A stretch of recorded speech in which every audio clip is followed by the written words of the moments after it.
La République centrafricaine est un pays au potentiel immense, mais confronté à des défis considérables, notamment celui de la restauration de l'autorité de l'État sur l'ensemble du territoire. Située au cœur de l'Afrique, cette nation est riche en ressources naturelles, notamment en diamants, en or et en bois. D'abondantes richesses, ce qui bénéficie peu à la population.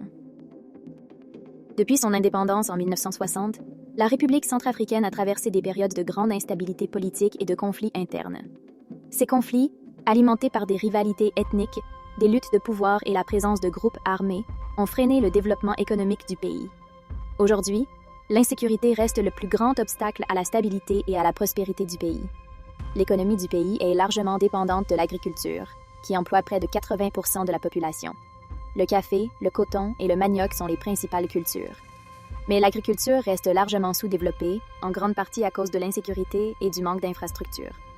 Les vastes forêts du pays, riches en bois précieux, représentent un autre secteur clé, mais là encore, les bénéfices ne sont pas toujours repartis équitablement. Les ressources minières, notamment les diamants et l'or, sont exploitées de manière informelle, souvent contrôlées par des groupes armés qui financent ainsi leurs activités. L'insécurité qui frappe une grande partie du territoire depuis 2013 a causé l'effondrement de nombreux secteurs. Les secteurs du coton et du café, qui constituaient jadis les principales cultures de rente du pays, sont tributaires de l'évolution de la situation sécuritaire.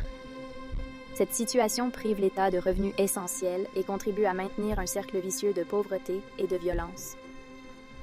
La question de la sécurité est donc cruciale pour l'avenir du pays, notamment pour permettre la bonne gestion des ressources naturelles nécessaires au financement du développement et à l'instauration des services publics sur toute l'étendue du territoire.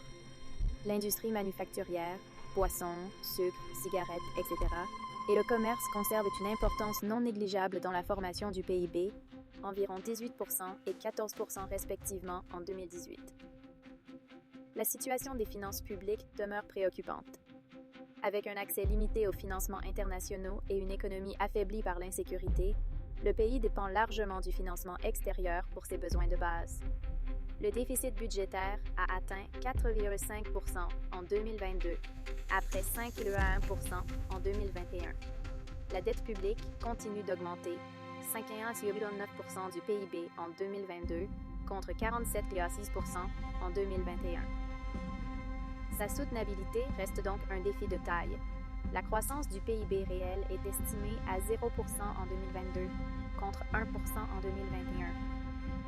Avec la baisse du taux de croissance du PIB par habitant de 2,2% en 2021, on estime que plus de 3,5 millions d'habitants devraient continuer à vivre dans l'extrême pauvreté entre 2023 et 2025. La leçon: pas de développement sans sécurité.